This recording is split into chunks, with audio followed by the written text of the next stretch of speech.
Hey, what's up my friend? It's getting sunset na. So, tama mga anong oras na mga almost 8 o'clock na. Pero may sunlight pa tayo. Diba? So, makikita nyo sunlight pa. Ayan.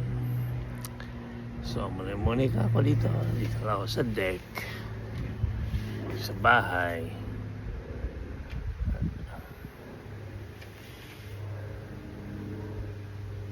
So,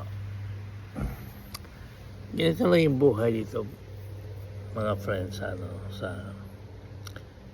Amerika.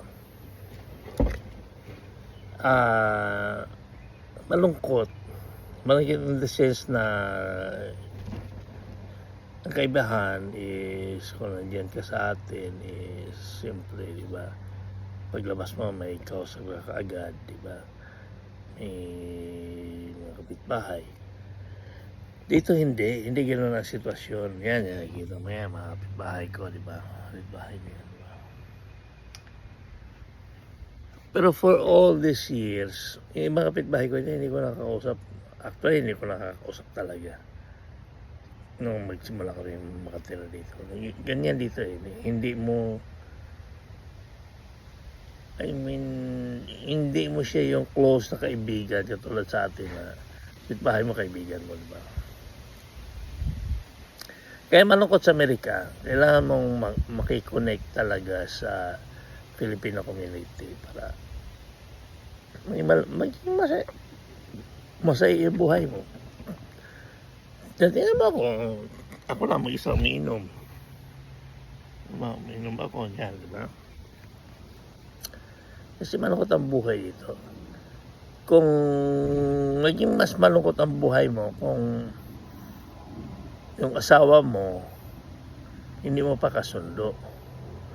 Luckily sa akin, wala akong problema kasi yung asawa ko, parang may barkada eh. We understand each other, lahat ng biyahe, papunta, so may problema. So, okay na ako. Pero talagang pag beginner ka dito, talagang malungkot ang buhay sa Amerika. So, akala mo, yan, as in bread and butter, di ba? Oo, madali ang trabaho dito, madali yung pera, gano'n, pero depende sa pangangailangan mo, kahit trabaho ka naman, tapos yung pangangailangan mo, masobra din sa pangangailangan mo, huli, wala, hirap ka pa rin, di ba? So, gano'n lang. So, ngayon, nagmuni-muni lang ako ngayon kasi ako lang mag-isa. Yung kasawa naman nandun sa bahay, ngayon siya ginagawa, whatever, diba? Dito naman sa Amerika, ang bahay minsan 2 o 3 lang yung nakatira eh. Hindi naman katulad sa atin na isang pamilya na doon, mga 2 pamilya pa nakatira, di ba? Hindi dito. Dito malungkot. Kailangan mong marunong maghanap ng kaibigan at maghanap na kung anong gagawin mo para mawala yung boredom mo. Diba? Marami naman pwedeng gagawin pag may bahay ka. Kung wala kang bahay, like apartment ka, hindi maghanap ka na anong gagawin sa weekend. Gano'n lang yun.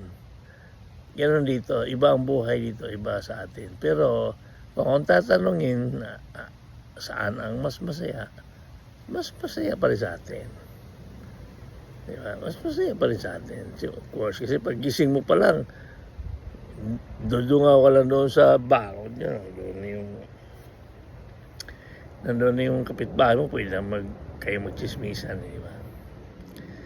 So, anyway, nagtatagalog ako pero Bisaya ako. Okay, bye.